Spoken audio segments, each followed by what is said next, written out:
Bueno, muchachos, entonces bienvenidos a este capítulo de Sangre, Sudor y Pipetas. Estamos con el doctor Damián Trevino desde México y vamos a hablar de un tema súper importante y que está muy en boga y que hay muchísima información y como siempre nosotros queremos es traerle la mejor información posible, ¿ok?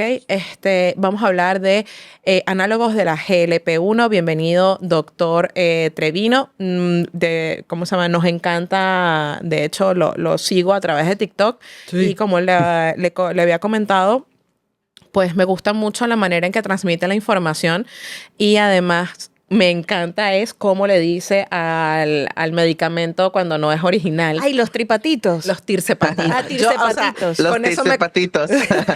con eso me compró. Porque, lo hace de una manera Sí. tan amigable y tan accesible que tú dices, coño, este es el tipo de información que yo quiero que le llegue a la gente. Porque también, pues, justo con todas estas modas que estábamos hablando un poquito fuera de cámara, comienzan entonces a venderse, ¿cómo se llama? Los productos y empiezan a salir Cosas genéricos, cosas raras, que no, bueno, que no son propias.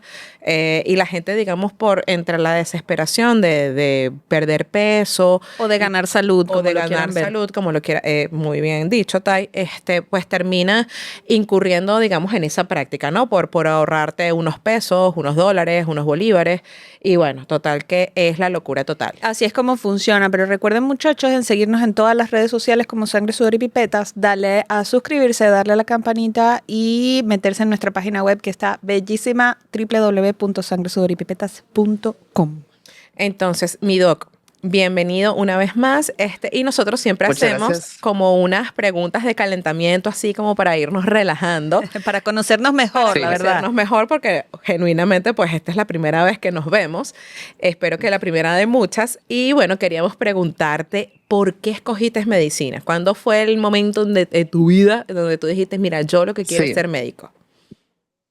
Sí, cuando yo estaba en la preparatoria, yo fui chico teatro, entonces a mí me encantaba toda la parte audiovisual, escenarios, y se puede ver un poquito tal vez en mi personalidad, ¿no? Como ven en los videos, etc. Entonces, yo quería teatro, me gustaba mucho toda la parte de la comunicación, las artes escénicas, esto y lo otro, pero desde muy pequeño también mis intereses eran hacia la biología, me encantaba la biología marina.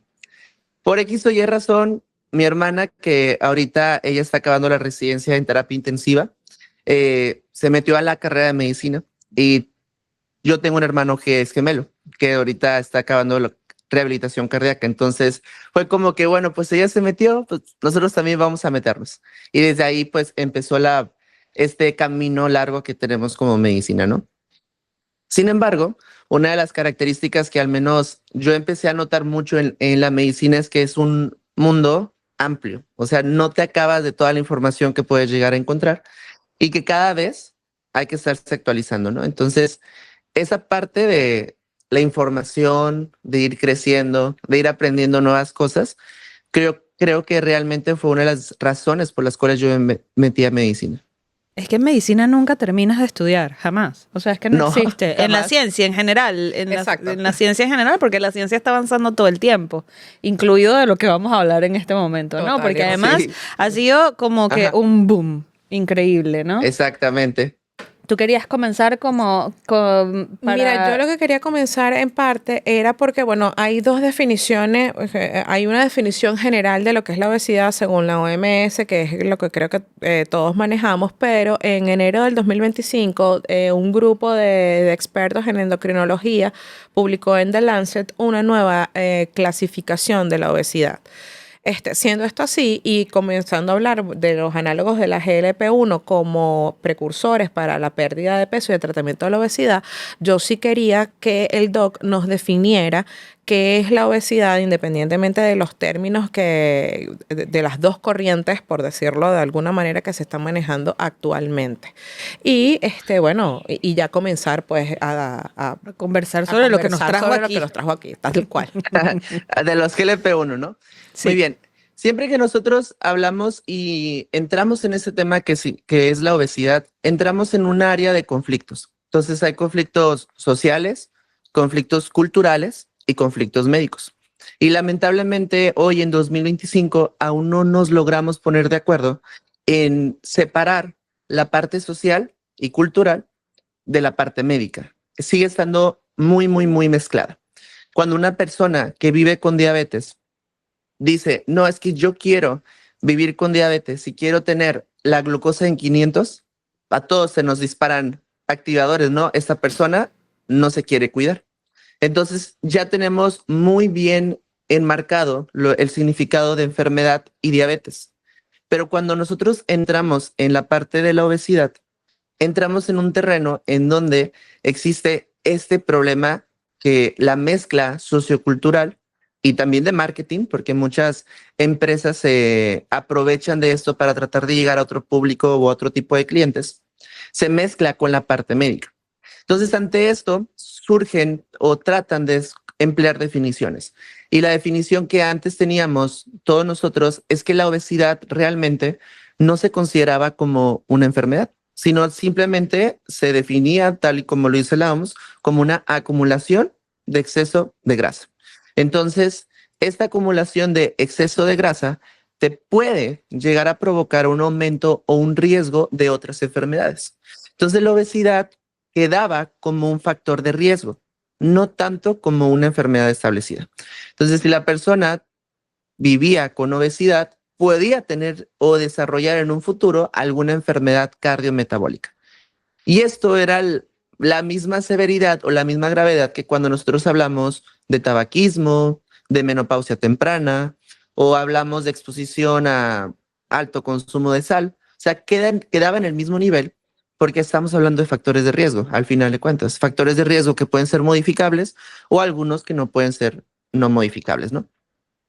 Sin embargo, a partir de, como mencionan, a partir de enero de este año, sale una nueva definición, que es la definición de Lancet, y que empieza a crear muchísimo ruido porque por primera vez ya estamos hablando, ya estamos diciendo que la obesidad se trata de una enfermedad. Y este concepto de obesidad igual a enfermedad no es algo nuevo, o sea, ya tiene muchísimos y si entras en papers, etc., es algo que recurrentemente se ha empezado a utilizar mucho. Sin embargo, el establecer una comisión dio más ruido con el boom de los GLP-1, dio más ruido y entonces lo vemos como un sistema o una clasificación que va en contra de todo lo que creíamos. Pero realmente los que llevamos ya estudiando obesidad desde hace varios años, no es algo nuevo, o sea, era algo que ya sabíamos, que ya existía, que ya había visto, ya teníamos algunas otras propuestas, pero que no se habían definido como tal. Entonces, ¿por qué sale el Lancet o por qué viene y cambia todo el paradigma? Porque hasta 2025 nosotros utilizábamos el índice de masa corporal para diagnóstico de obesidad. Y eso es una limitante enorme, porque el utilizar índice de masa corporal, además de que no nos va a dar la información directa, el problema principal es que no va a estar midiendo exactamente la cantidad de grasa, no va a distinguir la grasa visceral de la grasa subcutánea, no va a establecer cómo se encuentra distribuida la grasa alrededor de nuestro cuerpo y no puede estar determinando cuándo este exceso de grasa se vuelve un problema de salud, que principalmente nosotros lo correlacionamos directamente con el acúmulo de grasa visceral. Entonces, el permanecer o estarnos siguiendo limitando por el uso del índice de masa corporal actualmente era un peligro porque o podíamos tener pacientes diagnosticados con cierto grado de obesidad que no tenían ese grado de obesidad, o podíamos tener pacientes que sí tenían ese grado de obesidad, pero al tener muy poca masa muscular o al ser de estatura muy pequeña o algunas otras condiciones o características, hacía que no pudiéramos integrarlos en el diagnóstico de obesidad. Entonces se veía mucho conflicto porque si tú pones a dos personas que tengan el mismo índice de masa corporal, ambas van a ser completamente diferentes. E inclusive una puede tener una muy buena masa muscular y la otra muy poca masa muscular. pero índice de masa corporal sería exactamente lo mismo.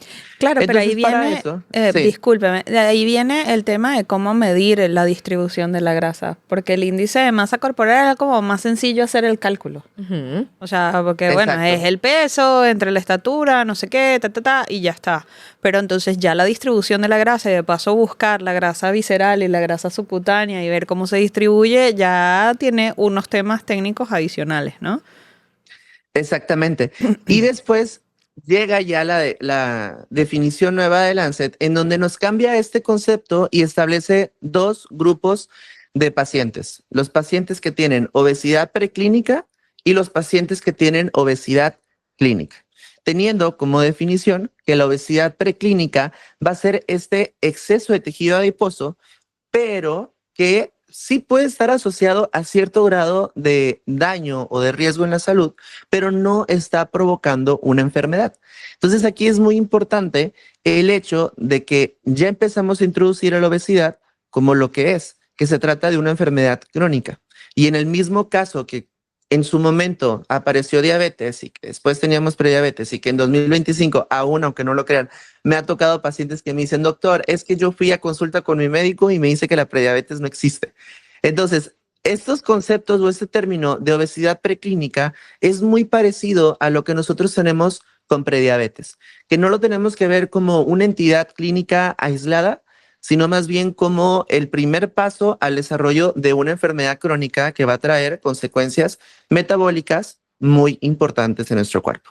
Entonces, yo para tener este concepto de obesidad preclínica, no tengo que tener evidencia de que tengamos nosotros una reducción en la función, ya sea tisular o por algún órgano, que mi paciente pueda completar sus actividades en el día a día sin ninguna complicación, pero sí lo podemos obtener, sí lo podemos clasificar a la obesidad preclínica como un factor de riesgo para el desarrollo de otras enfermedades. Y en esas enfermedades incluimos a la obesidad clínica y también a la diabetes, enfermedades cardiovasculares y algunos tipos de cáncer. Entonces, la obesidad preclínica se puede poner en el camino fisiopatológico como si estuviéramos hablando de exceso de tejido adiposo. Y casualmente, la obesidad preclínica cae en la definición que nos decía la OMS, que simplemente tenías un sobrepeso con un índice de masa corporal igual o superior a 25 o una obesidad, índice de masa corporal igual o superior a 30. Entonces, ahí caíamos ya simplemente hablando que es un exceso de tejido adiposo. Con esta nueva definición, lo que se trata de buscar es identificar a las personas antes de que desarrollen una obesidad clínica, porque la obesidad clínica ya se va a estar definiendo como esta condición crónica en donde tenemos signos y síntomas, es por eso que es un síndrome que además se va a estar relacionando con disfunción orgánica, pero también alteraciones en la funcionalidad, inclusive también en la capacidad funcional que el paciente tiene a sí mismo. Y es muy habitual que en la consulta venga una paciente, se me ocurre un caso, 60 años de edad, que es referida por el traumatólogo porque quiere bajar de peso, porque ya tiene osteoartritis, cuando sube las escaleras se cansa mucho y lamentablemente esta paciente, nosotros podríamos pensar, tiene obesidad de acuerdo a la OMS, ¿no?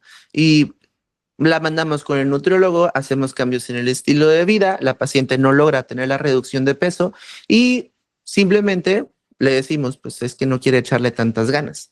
Pero el entrar a esta clasificación, muy bien, que nosotros tengamos esta clasificación de preclínica y clínica, cambia directamente la forma en la que vas a abordar a esa paciente.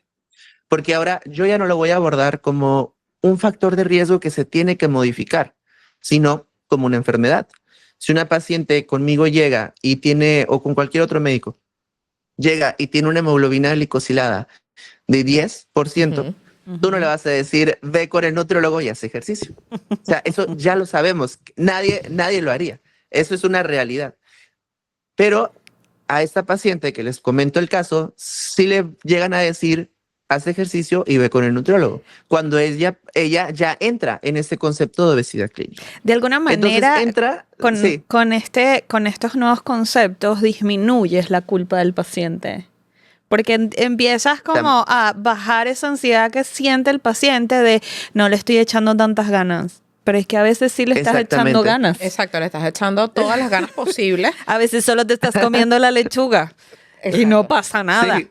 Porque hay una serie Sí. de cosas que hay que tomar en cuenta, ¿no? Exactamente. Entonces, el hecho de Oh, ¿se paró? No. Él. Sí, se le paró o es mi Somos nosotros. computadora. No debería, que ¿verdad? salga esta nueva... Ahora sí, perdón, Ya va, Doc. Doc, A ver, bueno, que- Ajá. Ajá, es que se paró de repente. Nos quedamos así como varados. Sí, Estábamos, bueno, Bueno. quitando la culpabilización de los pacientes y ahí nos quedamos.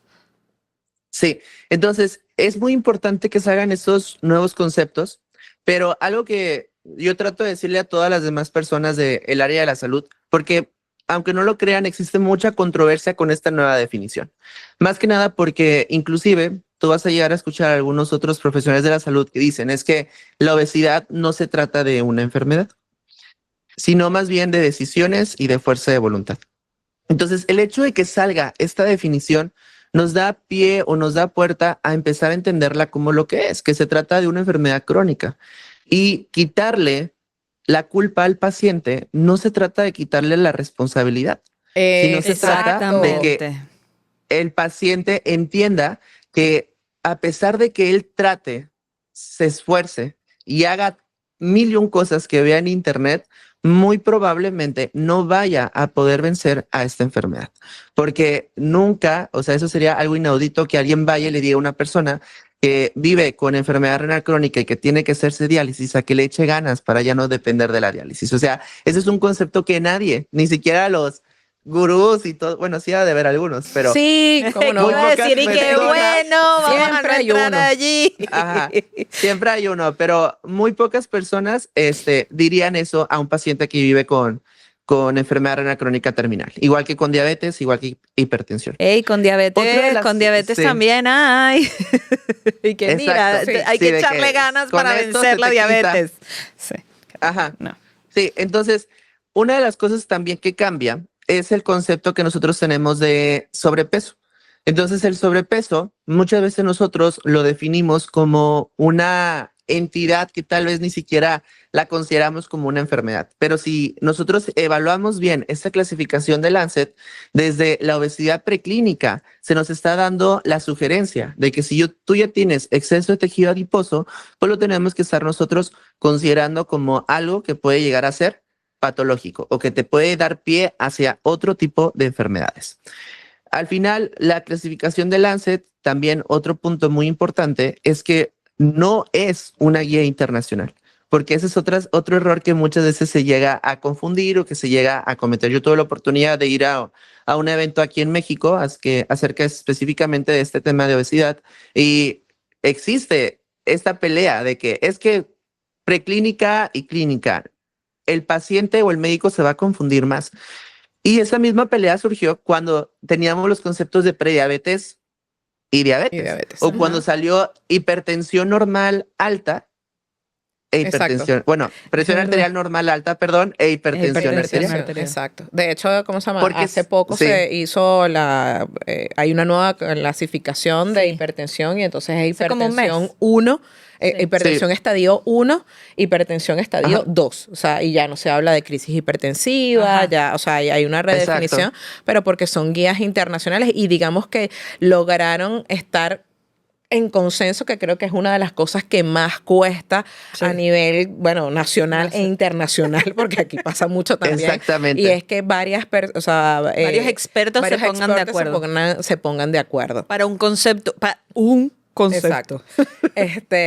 Sí, Entonces, bueno, ya entrando un poquito en materia y bien deglutido y explicado ¿cómo se llama? ¿Qué es lo que es la obesidad? ¿Ok? Sí. Según estos nuevos, a mí, desde mi punto de vista, es totalmente válido. ¿Ok? A mí me gusta más el gustó nuevo más. Es mucho más acuicioso. Amigable. No, acuicioso en términos de saber cómo vas a clasificar a una persona, porque toda persona que está, es lo que dice el doctor, antes una persona con un índice de masa corporal, O sea, tú la ves y es de, ¿cómo se llama? De huesos, por decirlo de alguna manera. De huesos pesados. Gruesos, claro. O sea, porque los morfotipos, Sí. o sea, las tipologías, perdón, morfotipos, estoy cayendo en un mal concepto.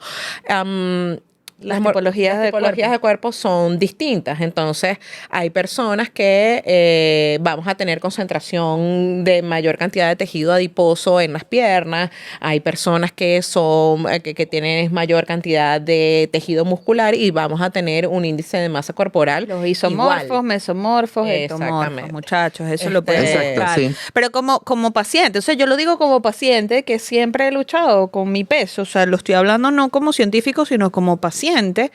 Ay, es mucho más como gratificante. Es como Sí, es más amable. miércoles, hace como 20 años yo estoy en este asunto y no era yo. O sea, sí soy yo.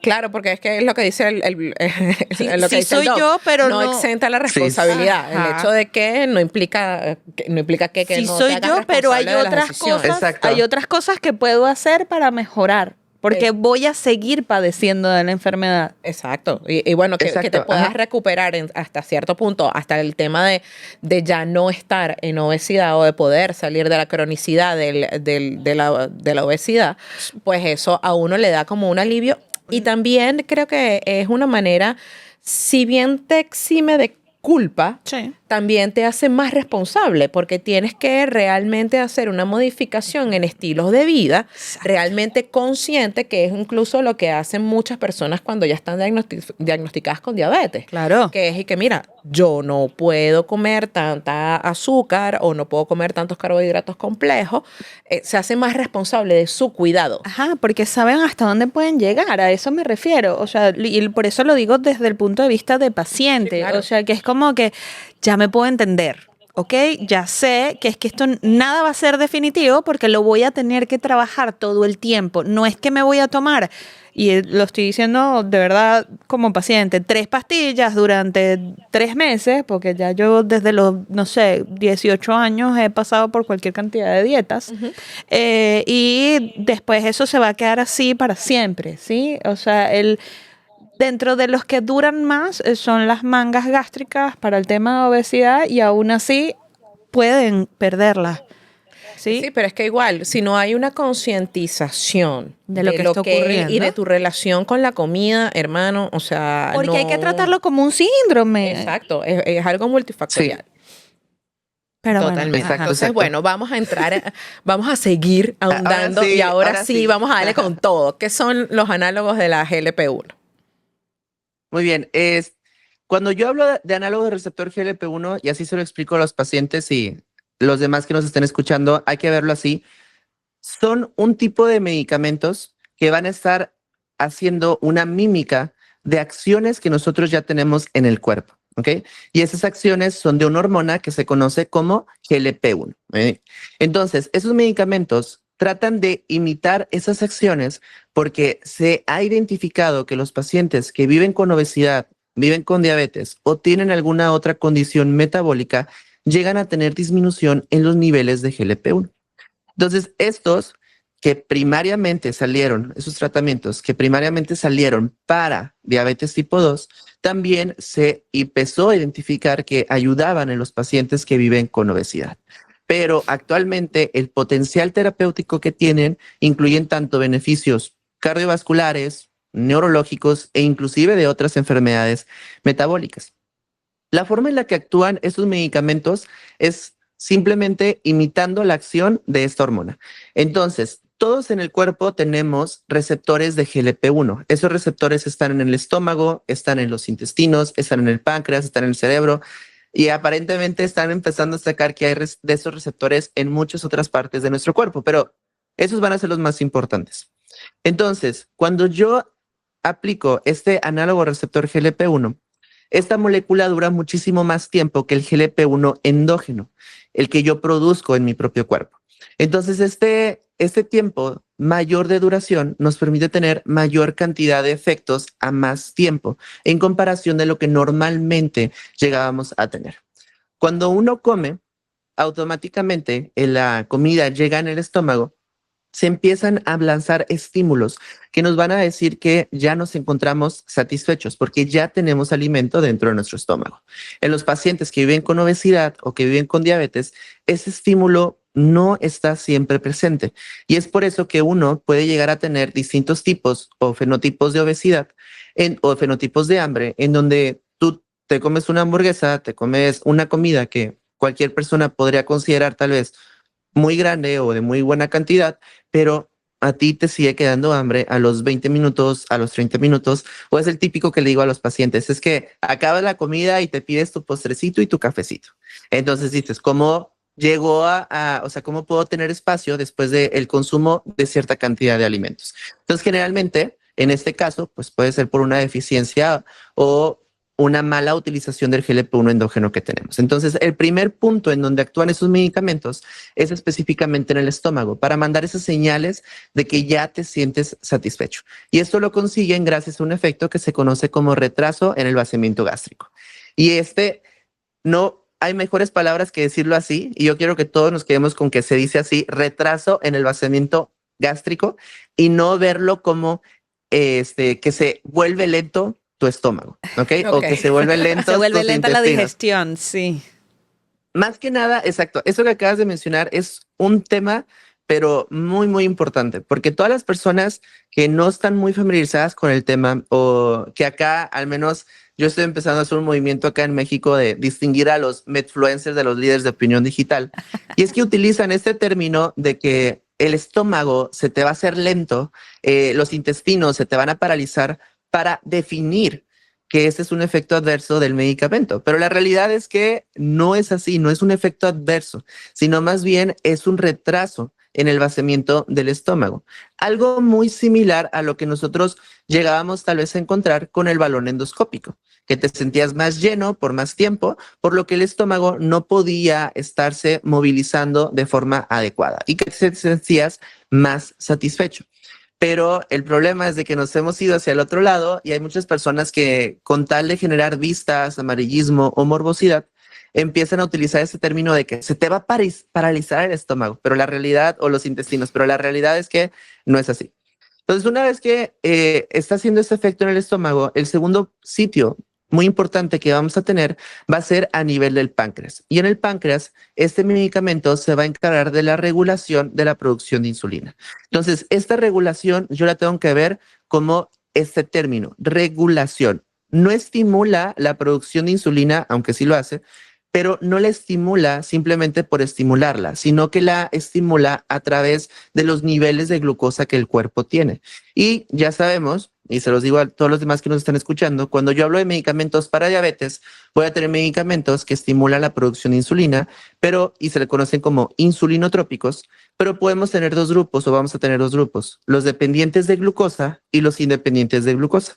Independientes de glucosa, sulfonilureas, ¿no? Que si tú te tomas una glibenclamida, una glimepirida, no desayunaste, tu glucosa se te va a bajar.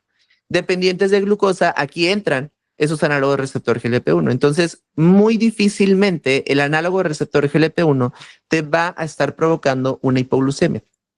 ¿Por qué llega a suceder las hipoglucemias en estos pacientes? Cuando nosotros los combinamos con otros medicamentos como las sulfonilureas o las insulinas y no ajustamos bien esa dosis, o porque el paciente no come. Pero más adelante entramos en los efectos adversos, ¿no? Y el tercer punto o el tercer sitio en donde va a estar actuando va a ser a nivel del sistema nervioso central, específicamente en las áreas en donde nosotros tenemos esta relación entre la saciedad y el hambre. Y específicamente el estímulo que va a estar provocando es que nosotros tengamos mayor saciedad. Esto sumado a los estímulos que nos está mandando el estómago de que se siente satisfecho, y esto sumado a la regulación en que ya no tenemos picos de insulina después de estar comiendo, esto hace que el paciente en su cerebro diga y se sienta satisfecho. Y es algo impresionante en ocasiones escuchar al paciente cómo te llega a decir, doctor, yo me la pasaba pensando en comida, porque esa es una realidad y esa es la necesidad de seguirla viendo, de verla como una enfermedad crónica, la obesidad. Yo me la pasaba pensando en comida, estoy trabajando y a veces no me puedo concentrar porque estoy pensando qué es lo que voy a comer más adelante.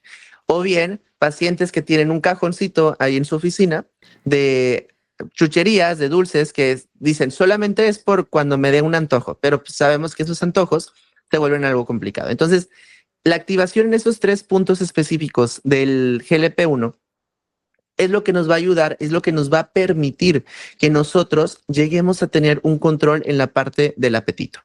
Entonces, pareciera que este medicamento es la cura mágica de la obesidad, o algunas personas que les encanta vender péptidos lo llegan a poner así, pero la realidad es que no va por ese sentido, sino más bien que los efectos que tienen este medicamento nos ayudan a controlar la obesidad. Así como tenemos en diabetes y SGLT2, los inhibidores de la SGLT2, que ayudan a eliminar el exceso de glucosa a través de la orina, pues estos medicamentos, la función es en estos 3 sitios principales. Pero para todos los que nos están escuchando, algo muy, muy importante que no se nos debe de olvidar es que obesidad no es sinónimo de deficiencia de GLP-1, ¿ok? Y aquí sin conflictos de interés, sin nada por el estilo, porque ustedes verán mi canal y los que me siguen y los que no, pues síganme. Por eso están viendo. Igual nosotros siempre Sí, dejamos. por favor. Claro que sí, Por doctor favor. Dan, ¿no? Sí, Doctor Sí. Dan. doctor Dan. Entonces, es muy importante, o sea, a mí que me encanta hablar acerca de estos medicamentos, de que mi contenido, mi nicho es esto, es algo que siempre tiene que quedar bien claro con todos nosotros. La obesidad no es sinónimo de deficiencia de GLP-1, por lo que el uso del GLP-1 no es la cura absoluta de la obesidad. Ajá. Simplemente es una herramienta adicional y lo tengo que ver así, como una herramienta tanto a la dieta, al ejercicio y a nuestra salud mental. Si el objetivo médico y clínico es bajar de peso por salud. Es que yo lo veo, creo que lo conversamos tú y yo, que es como que el empujoncito que necesito como para seguir.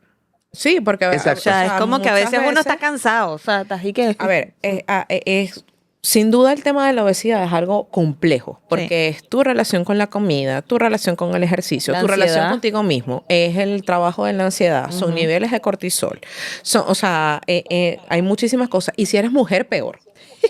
O sea, a eso tienes El que chocolate meterle- premenstrual, Exacto. olvídalo, eso no va a salir de mi vida.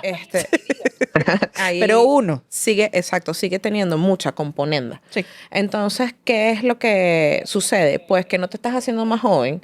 Las chamas, ¿cómo se llama? A mí me encanta es ahorita, hay mucha chica de 25 que son influencers de fitness. Coño. Entonces, coño, y me disculpas, a los 25 años yo dejaba de cenar y yo tenía 5 kilos menos en una semana. O sea, ya va, mi dieta a los 25 era cualquier cosa, un pan con aguacate y Coca-Cola y seguía flaca, o sea, olvídalo. Sí. Entonces, a Bueno, medida más flaca de que uno ahorita. va adquiriendo Me sentía gorda, experiencia, además. a medida que uno va adquiriendo experiencia, no es Canas. menos cierto que las hormonas juegan en contra, sobre todo de las mujeres, y hacen que haya un desarrollo de, ¿cómo se llama?, de cintura, de barriguitas, Bueno, después de los embarazos también. después de los embarazos, etcétera, y se vuelve todo más complicado. Sí. Entonces, mi pregunta ahora sería, ¿cuál o cómo sería el abordaje para las personas? O sea, inicialmente van a tu consultorio y dicen, mire, doctor, yo he hecho de todo, porque esa es básicamente la llorona. La que todo el mundo hace. Exacto, cuando va uno al consultorio de un endocrino, de un internista, de un nutricionista. Porque vas cuando estás cansado también. Exacto, que tú dices, mira, ya yo he hecho de todo por mis propios medios y no logro, ¿cómo se llama?, bajar o llegar a mi peso ideal. A veces, ojo. O en a el que veces yo me siento bien. Exacto, porque a veces el peso ideal y yo he llegado a mi peso ideal y parece que estuviera consumiendo. O sea, me veo terrible, ¿sabes? Es una cosa también en donde tú tienes que mezclar que lo que tú ves en el espejo, Te que tu guste. cerebro, exacto, que Sí. sea algo que te Por eso, guste. no necesariamente es lo ideal, es en el peso en el que tú te sientas cómodo. O en el Que sea porcentaje saludable. de grasa corporal. Y que sea saludable.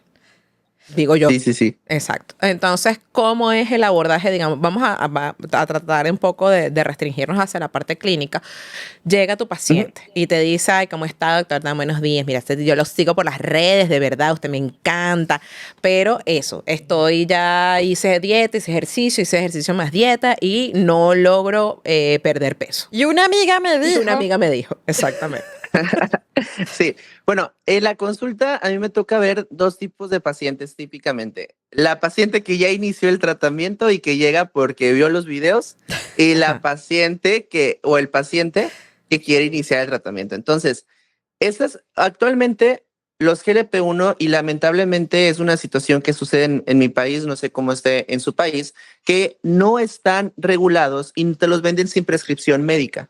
Entonces la persona puede ir y puede No. comprar el GLP-1 y no pasa nada, o sea, simplemente va y lo hace. Y existen acá algunos programas que pueden ayudar al paciente a que el medicamento sea un poquito menos costoso, pero el paciente puede llegar a tener o aplicar ese descuento y no hay nadie que les pueda limitar el cómo llegar a acceder al descuento No, creo porque que aquí en lo único que Venezuela sí está piden regulado. No lo sé. acá, O sea, que ajá, aquí Venezuela acá, aquí es lo posible. Esta es Ah, la bueno, es tierra de lo verdad. posible. Pero, Ujú. ajá. sí, acá no, o sea, acá necesitas simplemente con que tú estés comprando el medicamento en la farmacia, te lo venden. Inclusive para el descuento solamente necesitas la cédula del médico. Entonces, me ha tocado pacientes de que, y tienes el descuento, sí, pero pues te estás automedicando. Entonces, ¿cómo sacas el descuento? No, es que mi prima, mi amiga fue con el doctor y simplemente me pasó su cédula. Entonces, yo la metí en el sistema. ¿Estás viendo que Entonces, Latinoamérica unida? Chamo, no te lo puedo sí, al creer. final Qué de Ajá. cuentas. fuerte. Entonces, la automedicación en el GLP-1 es un problema actualmente porque No, no, la seguimos, automedicación completa. No se automediquen, sí, por favor, gracias. sí, en todo es un problema, porque el problema más que nada radica en que seguimos viendo a la obesidad como un punto de vista estético, cuando se trata de un problema crónico y de una enfermedad. Entonces, eso hace que el paciente pues lo utilice como cualquier otro remedio para bajar de peso, cuando en la realidad pues va muy alejado de esto a largo plazo. Entonces el paciente llega a mi consulta, lo primero que tenemos que definir, lo primero que yo hago es, ok, tú tienes una condición crónica y poco a poco, obviamente acá nosotros, bueno, en la medicina tenemos un término los que abordamos obesidad que se conoce como venciendo el estigma de la obesidad. Porque el hecho de que el paciente dé el primer paso y busque una atención, nosotros tenemos que hacerlo sentir lo más cómodo posible y que el paciente de la consulta salga con dos objetivos. El primero es que esto se trata de una enfermedad crónica, que no es fuerza de voluntad, que no se trata de algún tip, hack, estrategias, o sea, no va por ahí el sentido. Y el segundo es que el paciente salga sin culpa, porque un paciente con culpa acerca de su peso es un paciente que no va a comprender la complejidad que hay detrás de la obesidad y no lo va a ver como lo que se trata, que es una enfermedad crónica. Entonces, no va a continuar el tratamiento a largo plazo, que es un detalle muy importante. Entonces, lo primero que yo hago siempre es hablarles acerca de la obesidad como una enfermedad. Y si me está escuchando algún paciente, sabe perfectamente que abordamos como 10 minutos de que la obesidad es una enfermedad, porque el paciente tiene que salir sabiendo esto, porque si no, entramos o seguimos perpetuando el hecho de que se trate de algo estético o de algo que simplemente es un factor de riesgo. El segundo o la segunda parte de la intervención es determinar cuáles son esos factores sociales que puedan estar relacionados directamente con la obesidad.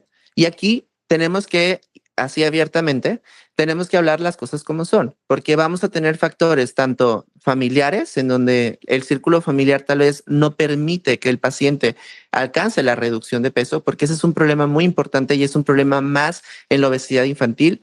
Yo no soy pediatra, no veo niños. Sin embargo, pues algunos otros colegas me han mencionado que esto es una batalla en el día a día. El otro factor que vamos a tener va a ser el factor social. Y muchas veces confundimos social con familiar, pero no es así.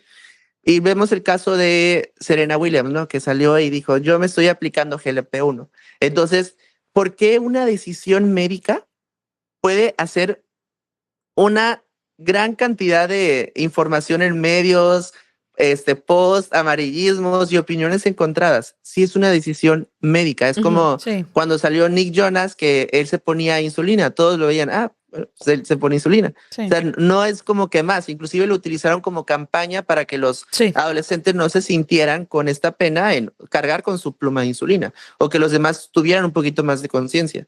Pero Serena Williams sale con esto y ¿Qué Sí, sucede? le cayó O sea, el sí es mundo una encima. decisión Ajá. Entonces, y que bueno, pero si Sí, ella ajá. no está logrando, y no estamos hablando de, o sea, Serena Williams es una Sí, mujer que es una atleta de alto rendimiento, desempeño. sí. O sea, exactamente. no es por Y, falta, o sea, no es por falta de entrenamiento, porque esa señora Iba a debe eso. entrenar como una loca. Ajá. No es por falta de alimentación, porque me vas a decir que, ay, no, es que ella no tiene los recursos para Es comprarse Serena la Williams, proteína. por favor. O sea, es Serena Williams. Ajá. Tiene pues. Y el aún señor que le así, cocina. exacto, Específico. debe sí, tener, O exacto, un sea, chef una dieta específica. específica. y no lo logró. Y él se puso su broma y me pareció muy valiente además que lo dijera. Sin Claro, rollo. sin rollo, Sin exacto. rollo. Sí, Sí, sí. O sea, sí, me pareció y es así brutal. como, ajá, es así como tenemos que ver nosotros a los GLP-1. O sea, no es algo que vaya a hacer que el paciente no quiera hacer ejercicio o no quiera tener una adecuada nutrición o que el paciente pueda hacer lo que quiera, porque no va por ahí los medicamentos. Y el tercer punto, y es el problema más importante y más aquí en Latinoamérica, pero también en todo el mundo, es el acceso económico. Y es que esos medicamentos, lamentablemente, son tratamientos que son muy caros. Y si a eso tú le sumas que el paciente tiene que tener un seguimiento estrecho con los profesionales de la salud, vuelve todavía más complejo este acceso. Y este es un tema, este es algo demasiado importante que tal vez en los próximos 5 años nosotros empecemos a ver un cambio, porque si primero nosotros como sociedad no adoptamos que la obesidad se trata como una enfermedad crónica, pues difícilmente se van a poder empezar a crear políticas de salud para poder integrar este abordaje como parte del esquema básico o de los lineamientos básicos de cualquier centro de atención primaria. Entonces, este acceso limitado a la salud, porque muchas veces nosotros cuando pensamos del medicamento, y ese es un pensamiento que a veces tenemos nosotros los médicos, en que no dimensionamos el panorama. O sea, el paciente te va a pagar tu consulta médica, lo mandas con nutrición, te va a pagar tu consulta de nutrición. Yo qué encantado estaría que fueran con psicología, le va a pagar su consulta de psicología. Y además de eso le hace pedir laboratorios. Y Ajá. pues, ¿sabe cuánto van a salir los laboratorios? Va a pagar los laboratorios. Y todavía le falta pagar El por el tratamiento tratamiento. médico. Ujú. Se tiene que comprar su alimentación, se tiene que tiene que ir a inscribirse a un gimnasio con un entrenador o algo porque tiene que hacer ejercicio. Y además de eso, tiene que seguir trabajando y pagar las cosas que tiene que pagar cualquiera de nosotros. Es ¿no? una Entonces, inversión dentro del presupuesto. Ujú. O sea, tiene que Exactamente. generarlo o generar todo un espacio dentro del presupuesto familiar. Yo que soy la señora del Excel. Exacto. exactamente. Entonces, esto se vuelve una gran limitante porque parte del abordaje de los pacientes que tenemos que tener muy bien claro es determinar bien cuáles son estos parámetros de sociedad relacionados con la salud. Y uno de ellos tiene que ser también la parte económica. Entonces nosotros ya en la consulta evaluamos. Primer paso, entender que se trata de una enfermedad. Segundo paso, establecer bien las características del paciente. Y el tercer paso es la creación de los objetivos. Y los objetivos van a depender ahora sí específicamente del paciente. Cómo están sus parámetros bioquímicos, cómo fue su historia natural de la obesidad, o sea, cómo era su peso al nacimiento, si es que lo tiene disponible, cómo era su peso en la infancia, factores precipitantes que surgieron durante toda su vida para el desarrollo de obesidad y en estos momentos qué otras condiciones entra el paciente. Y con esto definimos obesidad preclínica y obesidad clínica, si es que se pueden integrar los conceptos, pero también existen otras escalas. Una de ellas que yo utilizo mucho es la escala de Epworth, que nos va a hablar acerca de cuál es la complejidad que va a tener la obesidad en relación con, más bien, no complejidad, sino severidad. Ok. Y con esto ya podemos establecer un plan de tratamiento. ¿Qué exámenes iniciales les piden a unos pacientes? Bueno, o sea, nosotras somos un canal de bioanálisis, por supuesto, esa parte de bioanálisis Sí, siempre nos va a Nos interesar. interesa mucho. Entonces, pero es que es una práctica muy común, por lo menos aquí en Venezuela, no sé cómo funciona en México, que los pacientes siempre quieren hacerse los exámenes antes de ir al médico la primera vez, porque ya van con todo listo, como para que le lancen el tratamiento así. Sí, sí, exacto. Aquí es mucho de ese estilo de que, bueno, y de hecho, a veces hacen unas inversiones, y nosotros lo hemos hablado en Sí. otros capítulos, que es importante que acudas a la primera, ¿cómo se llama?, consulta con el médico y no Antes le de- lleves el camión de exámenes porque tú no sabes qué es lo que el médico te va a solicitar. A lo mejor usted, este doc, solamente pide una curva de resistencia o de tolerancia a la glucosa, ¿ok?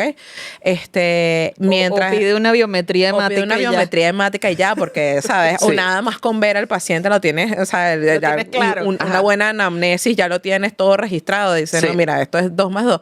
Aquí en Venezuela son terribles, son súper mal portados y ustedes lo saben. Se mi ponen querido paciente. bravos. Ajá. Y Además, se ponen bravos cuando les digo, pero ¿por qué se va a hacer eso? Sí, entonces te salen con Sí. una biometría de 20 parámetros Ajá. por lo mínimo. Alergia. Más Ajá. alergias, más intolerancias, Y más que no- cándida. y agrégale ahí unas hormonas, por Curvas si de acaso. tolerancia, hormonas en el caso de las mujeres, que, o sea, una cosa Ajá. impresionante. Como no es obligado acá en Venezuela que tengas que tener una prescripción médica para realizarte los exámenes, pues terminas Claro. gastándote, La vida.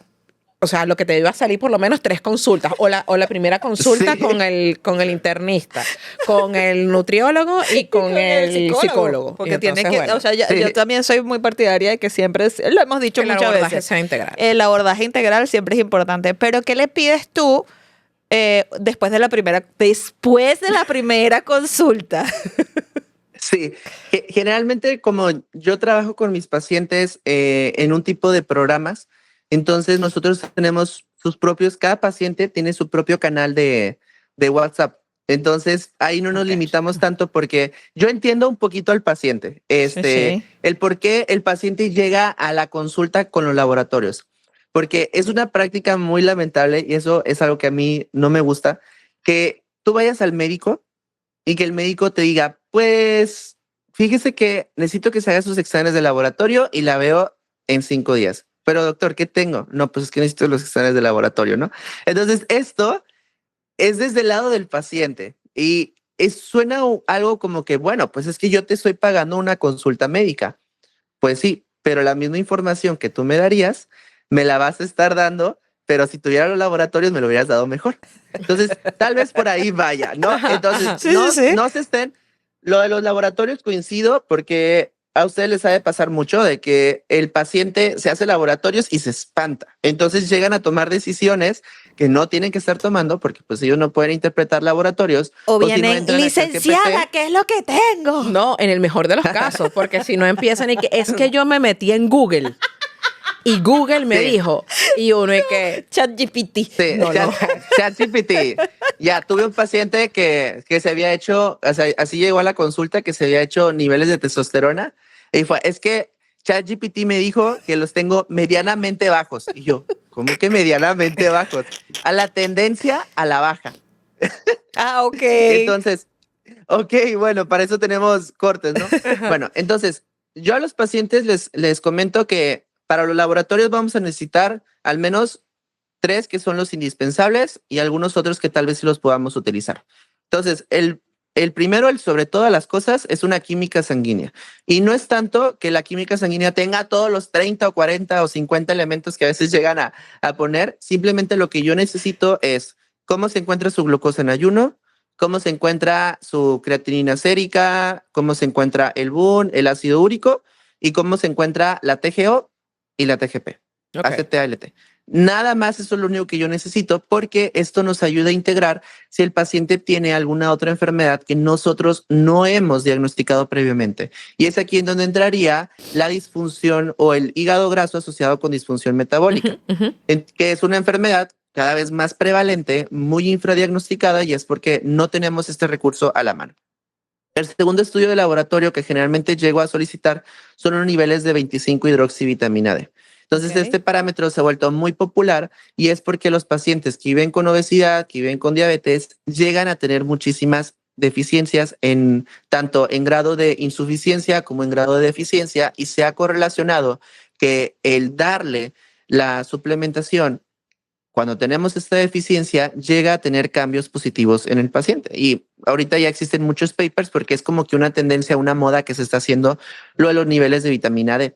Y el tercer punto que siempre me gusta integrar es niveles de hemoglobina glicada. ¿Okay? No pido yo tanto la curva de tolerancia porque sale más cara. Ujú. Entonces, generalmente lo que nosotros, o al menos lo que yo quiero en mi consulta es el diagnóstico temprano de prediabetes y el diagnóstico de hígado graso y disfunciones y deficiencia de vitamina D. Porque generalmente estas son las 3 cuestiones más prevalentes que vamos a encontrar en los pacientes que viven con obesidad.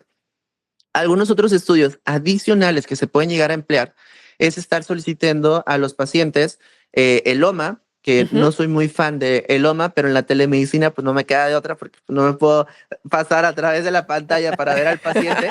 Entonces tengo que utilizar más el OMA de lo que realmente me gustaría. Yo soy más partidario de que la resistencia a la insulina es un diagnóstico clínico, y no es que lo diga yo, pues es como está establecido, que es un diagnóstico clínico, no de laboratorio. Y el segundo parámetro que a veces lo podemos llegar a solicitar es el perfil tiroideo.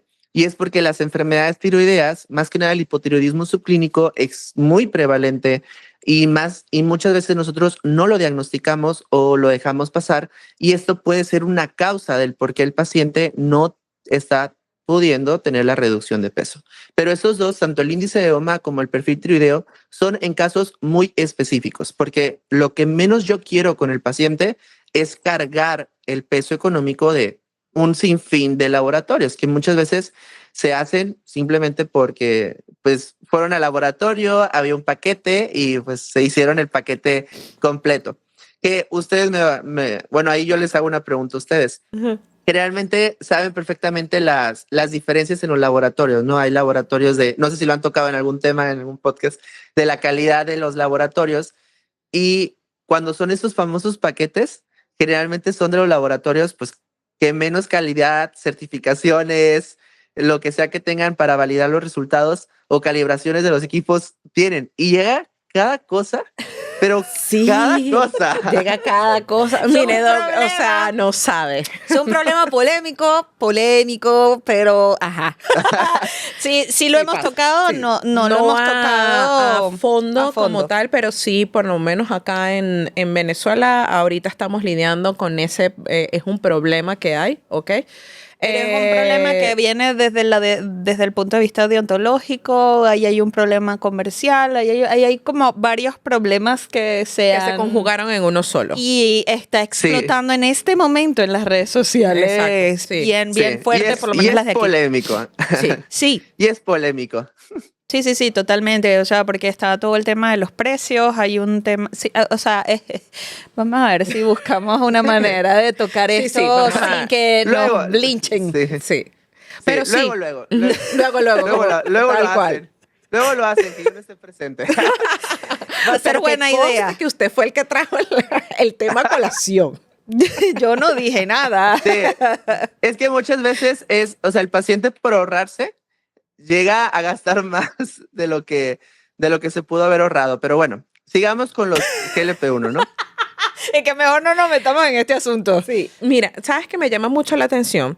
Es porque, pues como todo medicamento que, digamos, pionero, comenzó a salir primero lo que fue, no me sé el nombre Ozempic. del compuesto, primero, no sé si fue primero Ozempic y luego Saxenda o Saxenda y luego Ozempic. No, creo que primero fue Ozempic. Bueno, ya el doc no los irá a aclarar mejor, pero obviamente, pues toda molécula cuando sale, pues hay un boom, una cosa, todo el mundo dice, bueno, tal farmacéutica fue la pionera, no sé qué y tal.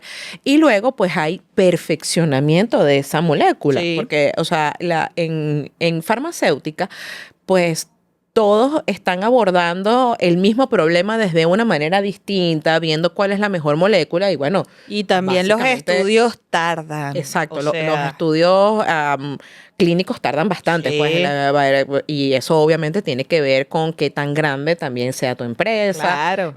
cuántas personas necesitas para el estudio clínico, la validación. le metes a tu unidad de Research and Innovation. Exacto. Y bueno, y de Innovation, Innovation en diabetes, por ejemplo. Research and Innovation, y de allí deben dividirse, Me supongo. imagino, o sea, la parte de oncología tendrá lo suyo, entonces hay algunas farmacéuticas que apostarán más hacia oncología que hacia otra cosa, pero sí me gustaría porque, pues, típico, ¿no? Entonces salió la primera que ya ha salido, que ya el doc nos lo explica, entonces la gente se queda ciega. Entonces, pues, de toda la controversia. De todo el tema de la controversia. ¿Puedes hacernos un breve repaso, digamos, un marco histórico de lo que fueron todos los análogos de la GLP-1? Sí, los GLP-1, si mal no recuerdo la fecha, las investigaciones están, creo que desde los años 70 o 80. O sea, desde ahí ya se sabía que el GLP-1 tenía algo que ver, pero nunca se había ahondado tanto sobre esa materia. El primer GLP-1 que salió con el nombre fue Exenatide, que creo que lo sacó AstraZeneca en el 2005. Ese fue el primer GLP-1, pero estaba dirigido para diabetes, al final de cuentas. Okay. El siguiente, fueron otros, Lixisenatide, pero todos estos análogos receptor GLP-1 eran simplemente o se veían como un complemento, o sea, para que la insulina pudiera tener una mejor eficacia, porque un grave problema que tenemos nosotros con la insulina es que te puede provocar un aumento de peso. Entonces, al agregar el GLP-1 como parte de la formulación de la GLP-1, de la insulina, nos ayudaba a que el paciente no tuviera tanta ganancia de peso. Okay. Sin embargo, después ya salen las moléculas que son aisladas y dirigidas únicamente para el tratamiento de la obesidad, para el tratamiento de la diabetes, que sería liraglutide, que en este caso fue Saxenda, y después ya saldría semaglutide, que es Ozempic y que actualmente también se conoce con el nombre comercial de Wegovy. La siguiente que sale, la más reciente, ya es tirzepatide, que es un agonista dual, tanto receptor GLP-1 como receptor GIP, y esta se conoce comercialmente como Mounjaro, que en Estados Unidos es dirigida para diabetes, y Zepbound, que es para obesidad. En México, y no sé cómo esté en otros países de Latinoamérica, no sale el nombre comercial de Zepbound, simplemente sale Mounjaro. Okay. Pero tiene las dos indicaciones. Entonces, todo este camino, desde las primeras investigaciones que tenían con el GLP-1 hasta este momento, ha marcado una trayectoria muy importante en la relación con el control de la diabetes, con el control de peso, con otras enfermedades metabólicas, y poco a poco se han identificado algunas otras propiedades, como lo que le sucedió en su momento a los ISGLT2. Los ISGLT2 cuando salieron eran medicamentos para diabetes. Conforme se fueron haciendo más avances, empezaron a ver otros beneficios, empezaron a correr otros estudios, y ahora prácticamente vemos que le están apuntando inclusive también a la pérdida de peso por la glucosuria, que disminuye también llegan a tener pérdida de peso los pacientes, pero también ante efectos pleiotrópicos que podemos encontrar para reducir la inflamación cardiovascular. Entonces, siempre que nosotros tenemos un medicamento que sale, y eso se los digo a todos los que nos están escuchando, no piensen que es un tratamiento nuevo y que están experimentando con ustedes o que, es que hay que ver qué sucede en 5 años con el tratamiento.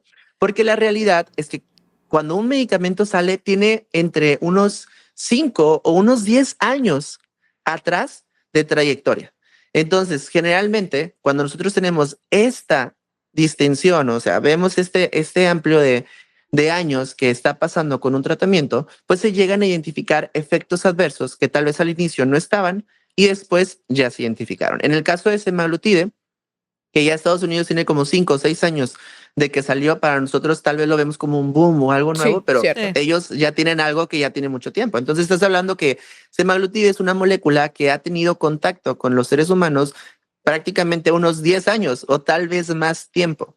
Entonces, apenas están empezando a salir algunas otras fuentes o algunos otros puntos que lamentablemente están dirigidos hacia el estigma de la obesidad.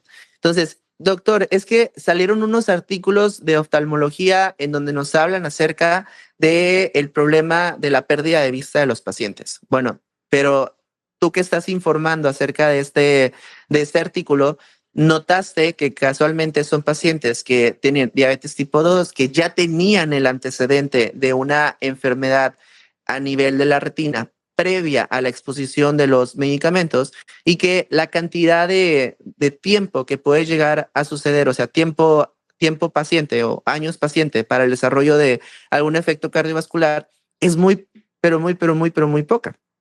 Es más probable, y esto inclusive puede tener algunos tonos estigmatizantes, pero lo voy a decir, pero es más probable que un paciente con obesidad desarrolle resistencia a la insulina, desarrolle diabetes y pierda la vista, a que un paciente que está utilizando un análogo de receptor GLP-1 llegue a perder la vista. O sea, cuando yo comparo estos dos escenarios en línea de tiempo, realmente eso es como yo lo tengo que estar viendo. Pero ¿qué es lo que sucede? Que una nota en donde dice Ozempic deja ciego a las personas, vende más que una nota que la obesidad te puede provocar diabetes y la diabetes te puede dejar ciego.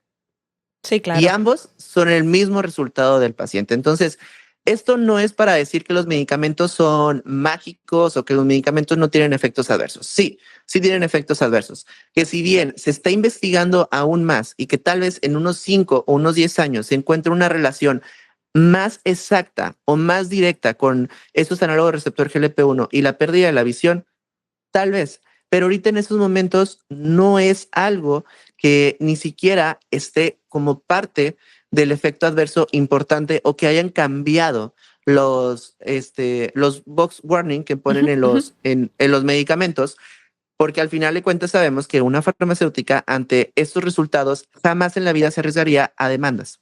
Y Ujú. de hecho en Estados Unidos, no sé si les ha llegado sus TikToks, pero en Estados Unidos está como que haciendo, están haciendo una demanda nacional contra Ozempic. Bueno, pero pues una demanda nacional como de varias personas que tuvieron efectos adversos que aparentemente nadie les explicó, pero pues allá como todas son las políticas en relación con la prescripción de un medicamento, el efecto adverso, el consentimiento, etc., pues suena un poquito más amarillismo o más publicidad negativa hacia los usuarios de Ozempic que hacia realmente la misma farmacéutica, ¿no?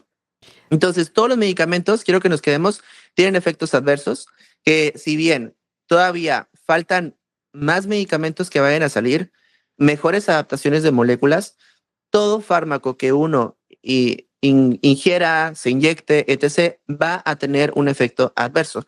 Y como médico, pues yo te tengo que explicar cuáles son los efectos adversos potenciales que pueden existir y tú como paciente tienes que estar consciente de los efectos que pueden llegar a suceder. Sin drama, sin amarillismo y siempre evaluando el riesgo y el Y el beneficio. beneficio. Así de sencillo.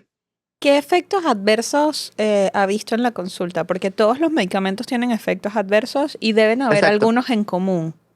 ¿Cuáles ha visto en Sí, su experiencia?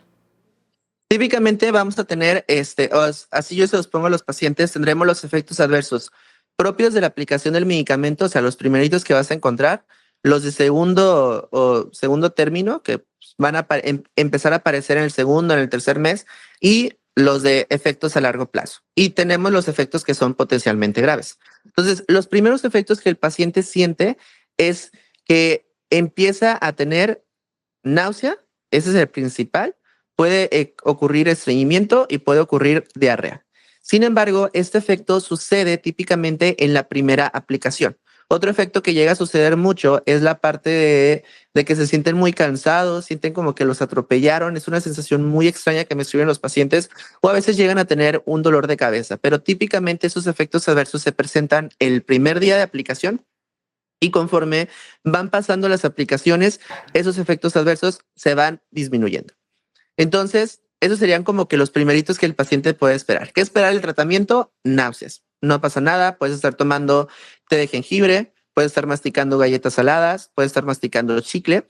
En ocasiones el médico te puede prescribir metoclopramida, no te autoprescribas, porque hay que evaluar bien esos efectos adversos, porque dependiendo del efecto adverso, es lo que yo como médico voy a determinar en el escalamiento de la dosis. El segundo grupo de efectos adversos que yo los veo más que nada en el primer mes, en el segundo, en el tercero de tratamiento, están más relacionados a las conductas que tiene el paciente más que propiamente el medicamento.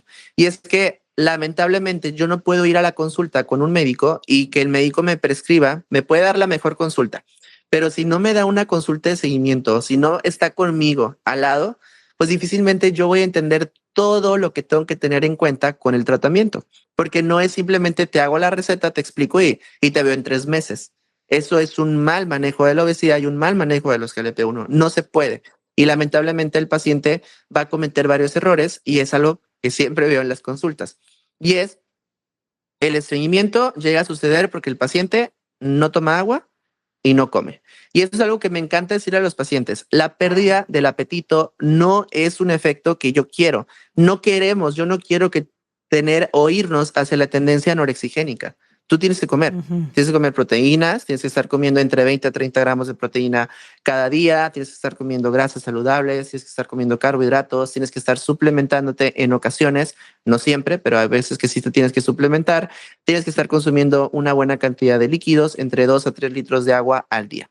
Eso es lo que necesito que tú hagas. Pero si tú empiezas, que el medicamento solamente como una vez al día, o me puedo ir a comer unos taquitos y me como 2 taquitos, pues van a empezar a aparecer efectos adversos. Y Que te es va a algo dar. que como Sí. Algo te va y a que dar. te va a dar, o sea, es algo te va a dar. Entonces, el paciente tiene que ir acoplando la parte de su tratamiento, tiene que ir viendo cómo va a estar utilizando esos medicamentos precisamente para eso, para evitar los efectos adversos que pueden llegar a estar sucediendo. Algunos otros puede ser la diarrea, que si el paciente fue y se comió una pizza, 1 o 2 rebanadas de pizza, bueno, pues le va a esperar en casa un dolor de estómago muy Te fuerte y va le a va a estar doler. esperando una diarrea. O bien el cansancio extremo. El cansancio extremo es un detalle que muchos pacientes dicen, pero es porque no toman agua o porque no están comiendo. A veces pueden sentirse mareados, pero es lo mismo, no toman agua o no están comiendo. O sea, si vemos los efectos adversos generalmente se van a estar sucediendo por 2 tipos o sea, porque el paciente no está comiendo o no está tomando las necesidades, los requerimientos que tiene que estar teniendo en el día. Y el tercer grupo de efectos adversos, el que yo consideraría que es el más importante y del que tenemos que empezar a hacer más ruido, es la masa muscular. ¿Ok? Muchas veces, y esto es algo que tiene que dar y que todo lo escuchemos, si tú quieres bajar de peso, cualquier intervención, cirugía, medicamentos, dieta y ejercicio, vas a perder masa muscular. ¿Por qué razón? Porque parte también del músculo contiene grasa. Entonces es normal que vayas a perder masa muscular porque las mediciones que hace, ya sea con bioimpedancia o algunas otras evaluaciones que te miden músculo, no van a determinar o no van a separar la cantidad del músculo de la cantidad de grasa que existe. Entonces vas a perder masa muscular. Entonces tenemos que crear estrategias y vas a estar bajando de peso para evitar esa pérdida de masa muscular. ¿Y cómo la evitamos? Pues puedes estar haciendo, no puedes, debes estar Debes. haciendo ejercicio de fuerza, de Ujú. fuerza. Pilates, doctor, me encanta hacer pilates. Pues sí, me imagino yo que a estar divertido nunca he practicado pilates y te ayuda mucho con la resistencia, pero no es ejercicio de fuerza. Necesito que tú levantes peso, Peso. necesitas hacer pesitas. Tienes que hacer pesitas. Sí o sí, hay que hacer pesitas y vas a estar con GLP-1. Necesitas comer suficiente cantidad de proteína. Muchas personas y nosotros no nos damos cuenta de la poca cantidad de proteínas que comemos. Entonces, el paciente a veces por tiempos, por trabajo, etc., no llega a cumplir sus requerimientos diarios. Bueno, hay que suplementar con proteínas, alguna proteína isolada o estar dando barras de proteína, pero el paciente tiene que estar consumiendo suficiente cantidad de proteína. Eso de que las proteínas en polvo son malas, dañan los riñones, no, o sea, no es cierto. Hay cosas peores. Y esto nos va a estar ayudando a tener los suplementos necesarios o los Siempre hay cosas requerimientos peores. de la proteína. Y otro suplemento que a veces podemos utilizar es la creatina. La creatina nos ayuda muchísimo en la parte de la recuperación muscular. Por ahí hay algunos papers que se han correlacionado con el desarrollo cognitivo como parte de las estrategias para los pacientes adultos mayores en no tener tanta pérdida de memoria. No es una evidencia que sea 1A ni nada por el estilo, pero por ahí se está como que la tendencia, ¿no?, hacia el uso de la creatina. Y en los pacientes, al menos en mi experiencia, que toman análogo receptor GLP-1, les va muy bien. Hay muchos que se preocupan de la creatina porque te puede elevar la presión arterial. Eso es un completo mito. Sino más bien lo que hace es que llega a aumentar la acumulación de agua dentro de los músculos. E inclusive te puedes ver un poquito más tonificado, más fortachón. Entonces, pues es ganar, ganar al final de cuentas. No, bueno, pero también quería acotar con Sí, el tema de la suplementación y que sean suplementaciones de buena calidad y que estén certificadas, ¿ok? Porque, exacto. ajá, dentro de la industria de hombres fuertecitos y mujeres fuertecitas Ajá. y suplementaciones y todo el tema de obesidad, bla, bla, también hay mucha piratería, muchachos. Cuidado con lo que Sí, compran. Cuidado Sí, con lo bueno, que y compran. caemos entonces en el tema de los tirsepatitos. O sea, porque Ajá. si estamos, exacto. exacto, vamos, en Pero eso búsqueda, pasó en México, yo lo estaba viendo y yo dije, ¡ey! ¿Qué es esto? ¿cómo reconoces? O sea, bien, bien estabas explicando que allá en México es de libre venta. Me imagino que Sí. no debe ser barato, ¿ok? Estoy segura que aquí no. Aquí creo que es que no ha llegado, pero sí, a Va la a hora del llegar. té, gorda, o sea... Hay caminos verdes, camino- totalmente. Sí, o sea, caminos No así se lo de compran que- al señor del gimnasio, no. Exacto. Está mal. ¿Cómo yo puedo saber cuándo un medicamento, o sea, es posible diferenciar una réplica AAA, como le dicen, de, ¿cómo se llama?, del medicamento formal? O Bueno, porque es sea, que eso tiene que tener una cadena de frío, entiendo, ¿no? no sé. Ahí Sí, sí, Ajá.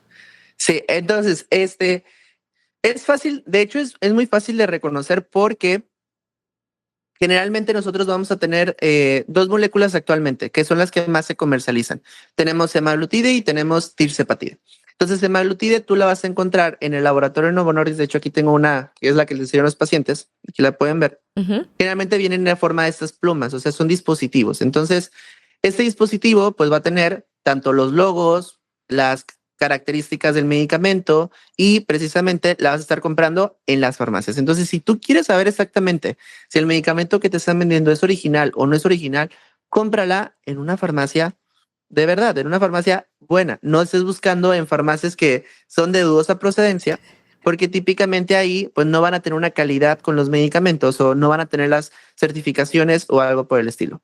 En México, eso es con semaglutide. Semaglutide no tiene tanto problema realmente porque ya está bien posicionado el nombre de Ozempic, ya las personas saben exactamente cómo se ve una pluma de Ozempic. Eso es algo que ya está muy como que establecido y las mismas personas que utilizan o recurren a esos medicamentos que son patitos, pues van hacia otro, o sea, saben perfectamente que no están comprando lo original.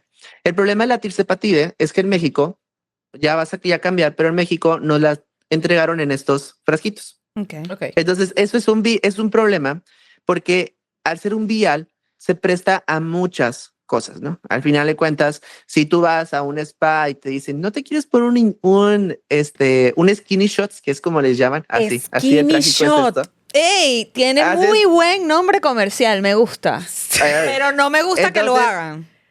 Entonces, lo Skinny que shot. hacen, Damn. según aparentemente, es que te da, o sea, hasta les enseñan los frasquitos, pero ustedes saben, o sea, ese es un frasco ámpula, tú le puedes meter lo que tú quieras. Yo hice un Exacto. video para subir, o sea, para explicarle a los pacientes cómo ponerse tirzepatide Ay, lo vi anoche, y sí. algunos pacientes me dicen, doctor, pero es que no hubiera desperdiciado el medicamento. Y si tú le pones agua, a simple vista se puede ver exactamente igual. ¿Quién te va a definir que no es así? Entonces, mi aquí pasó. recomendación... Pero no con tirzepatide, sino con unas de malcachofa. Ah, Aquí pasó, aquí pasó. Y fue un Ok. caso bien fuerte. Así tal Sí. cual, le metieron cualquier cosa al vial. Sí, y lo que al pasa final- es que se infectaron. Ajá. Ah, ya, sí, ya pues, me acordé del caso. Si no, no se hubieran dado cuenta. Exacto. Que empezaron a tener unos morados allí feos. Sí.